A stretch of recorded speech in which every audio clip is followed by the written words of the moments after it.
statement, and I would like you to listen very carefully what other panelists will say. Thank you very much. Thank you, Dr. Danilo.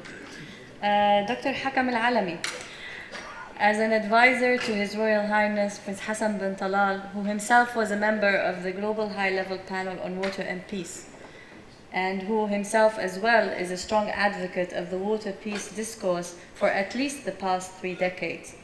Could you kindly share your opinion about why this discourse is important for the region generally and in particular for Jordan?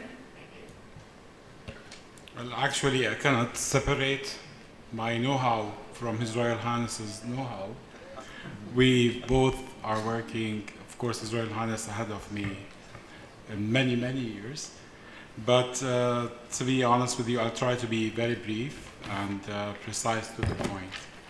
His Royal Highness Prince Hassan bin Talal has asked me to welcome you all for the 5th Arab Water Week event.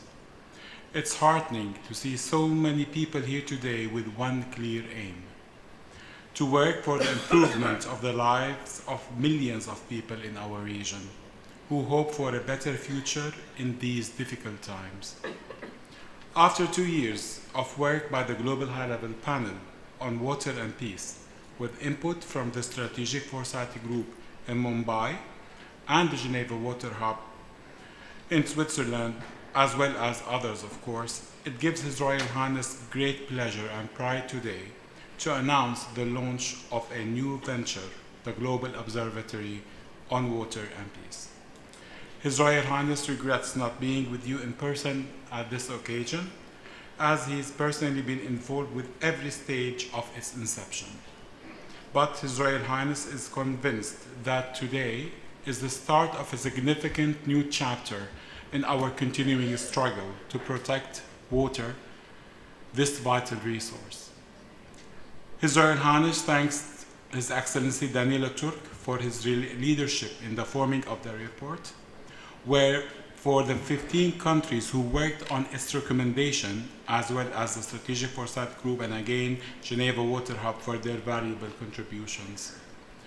A special thank you goes to Engineer Khaldoun Khashman and his wonderful Aqua team for all this great effort and input. It is much appreciated. Most especially, His Royal Highness thank those of you today representing government and non-government organizations and urges you to take home what you hear today, so that we may now see tangible results. Time is running out, and we must seize this opportunity to act. As you know, His Royal Highness and his institutions are keen to give great prominence on a global policy level to the broader relationship between water, food, peace, and security. His Royal Highness has been heavily involved with global initiatives like His Royal Highness's role in the United Nations Secretary General's Advisory Board on Water and Sanitation, where they had to address the linkages between water, peace, and security. As you also know, His Royal Highness, as a panelist on the Global High-Level Panel on Water and Peace since 2015, has been working closely with our partners to ensure that water is given priority on the global agenda and that its role as a vehicle of peace is further strengthened. Jordan, among the 15 countries, has participated in the remarkable effort aimed at strengthening the global framework to prevent and resolve water-related conflicts and facilitate the use of water as an important factor of peace building and enhancing the relevance of water issues in national and global making. As clearly stated in the final recommendations of the Global High-Level Panel on Water and Peace, which has been translated into the Arabic version, the launches today, called A Matter of Survival, the global water challenge is not only about development and human rights, but it is also about peace and security. Also, from the recommendations of the report, it has been decided that Jordan will be a hub for a global observatory for water and peace and a so-called safe space. I'll explain briefly about those two things because I think Francois will be able to explain them more than I do. The Global Observatory for Water and Peace is proposed at a global level. It can help facilitate the expansion of water cooperation for effective peace building by highlighting the potential of using water for peace.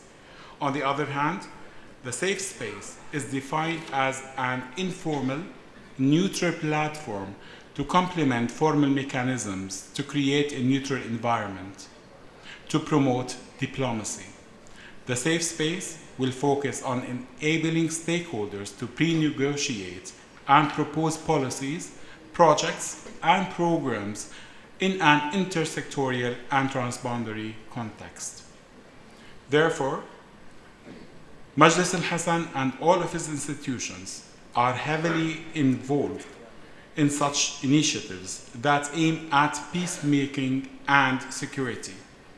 The Global Observatory on Water and Peace and the Safe Space initiatives encourage a response in terms of new thinking, new practices in diplomacy, international law, data management, and security management.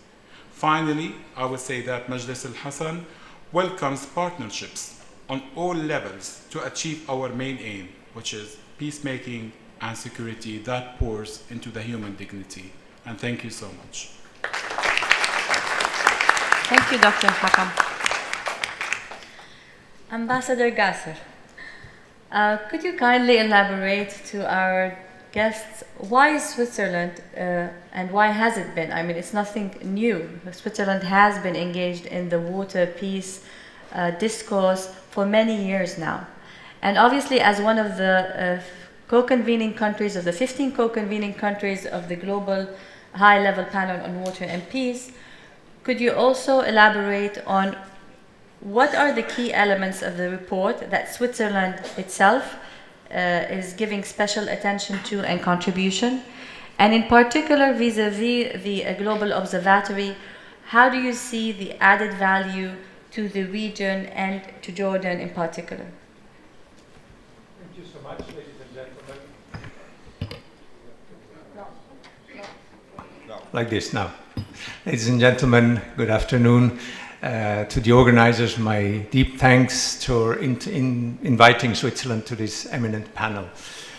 Water is at the core of sustainable development, and water is and has been for a long time a factor of peace and security. But water is also a resource that is becoming scarce and which poses more and more of a challenge for regions such as this, but also globally, worldwide.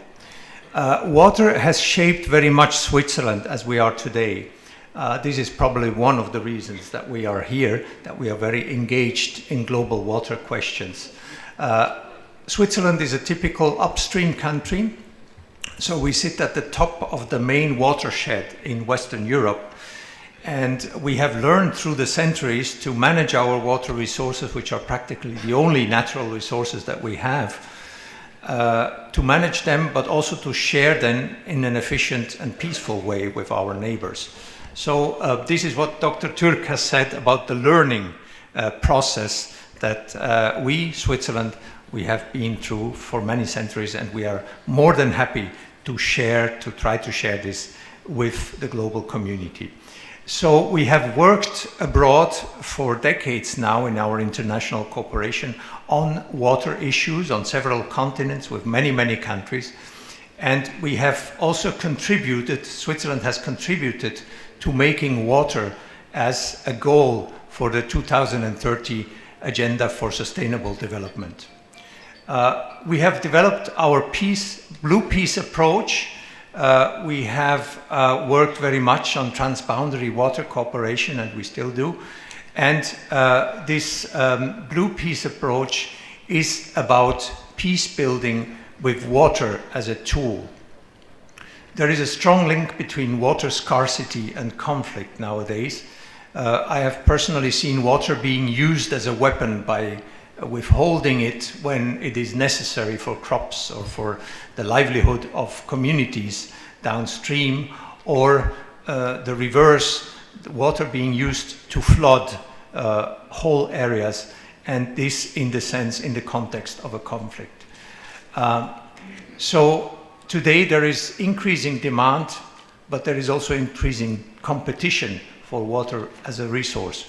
All this sounds quite bleak, but Switzerland has also an optimistic message. We are optimists. We see water as an instrument for cooperation and water as a driver for peace. Switzerland is committed to transboundary water cooperation, to hydro diplomacy, to water as an instrument for peace, and this is what we call the Blue Peace movement. Concerning Switzerland as one of the 15 convening countries of the Global High-Level Panel on Water and Peace, I would like to first and foremost thank the contributors, namely Dr. Danilo Türk, who has come up with this invaluable report and with substantial proposals, but also, and not at the least, His Royal Highness Prince Hassan bin Talal, who has been for decades now an eminent practitioner of water diplomacy as we see it at its best. The High-Level Panel on Water and Peace was launched in Geneva in 2015. There was a tremendous sense of excitement and curiosity which continues to this day. There are, of course, high expectations, and I think it's a very good sign that we are on the right track, that we are today launching the Arabic version of the report of the panel. So 14 countries made the convening of this panel possible. I would like to outline and thank especially the countries from this region that are members of the panel, namely the Hashemite Kingdom of Jordan, the Kingdom of Morocco, and the Sultanate of Oman. From the recommendations of the report, which of course we endorse all of them, there are 4 elements where Switzerland can contribute with its expertise, especially, namely protecting water infrastructure, firstly. Secondly, provide adequate funding for promotion of collaborative schemes, transboundary schemes. Thirdly, confidence building through the exchange of water data and common standards. And finally, fourthly, supporting the idea of a global observatory for water and peace. Translated into the needs and into the reality of the Middle East and North Africa region, this means the support of the Blue Peace Middle East initiative with concrete actions on the ground, the establishment of a regionally owned mechanism of water cooperation, and His Royal Highness Prince Hassan is chairing the Policy Advisory Committee to all this. I thank him again very much for his support here. But also the next step is to set up a water governance and diplomacy center at the Jordan University of Science and Technology. This will be a hub for capacity building on water issues here in the region. And finally, what we are also doing here in the region, we are giving continued support to the establishment of a network of journalists, a media network in the Middle East on water-related issues, because the training for journalists as multiplicator for sensitizing the public opinion and civil society at large is a very essential reality. Just to conclude, how do we see the benefit of having an observatory on water and peace at the global level and for the Arab region?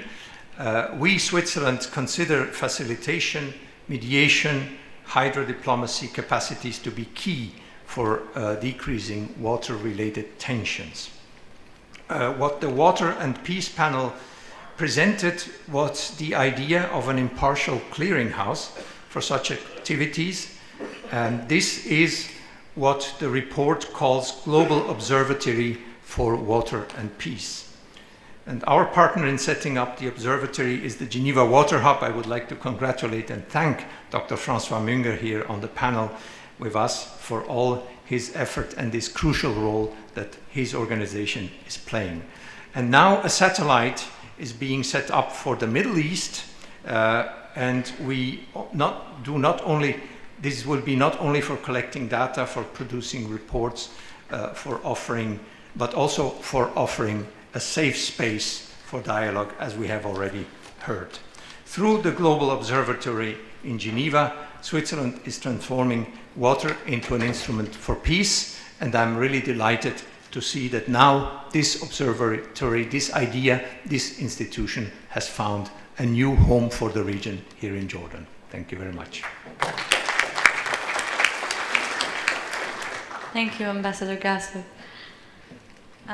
Monsieur Munger, Geneva Water Hub was the Secretariat for the Global High-Level Panel on Water and Peace, and it is now seeing the overall implementation and the follow-up of these recommendations. It's also supporting the development of some of their key elements, one of which is the setting up of the Global Observatory on Water and Peace. Can you kindly tell us what is the Global Observatory and how it will be developed? And what is the concept of safe space? And would it be possible for you to give us examples of it? Thank you. Thank you, Natasha. Ladies and gentlemen, excellencies, I have a presentation to try to explain what this observatory will be, and also the concept of safe space. As Dr. Turk said, it is one of the major recommendations of the high-level panel on water and peace. And today, for the first time, we launch one node, I will explain more in detail after that, of this observatory. All this work, initiative, is under the Sustainable Development, the SDGs, social, economic, environmental, and cultural development. And the idea is not to create a new institution. We have too many institutions in the world and in the water sector, also in the peace sector. So it's not a new institution. It will be a network of already existing institutions that will work together to become this observatory.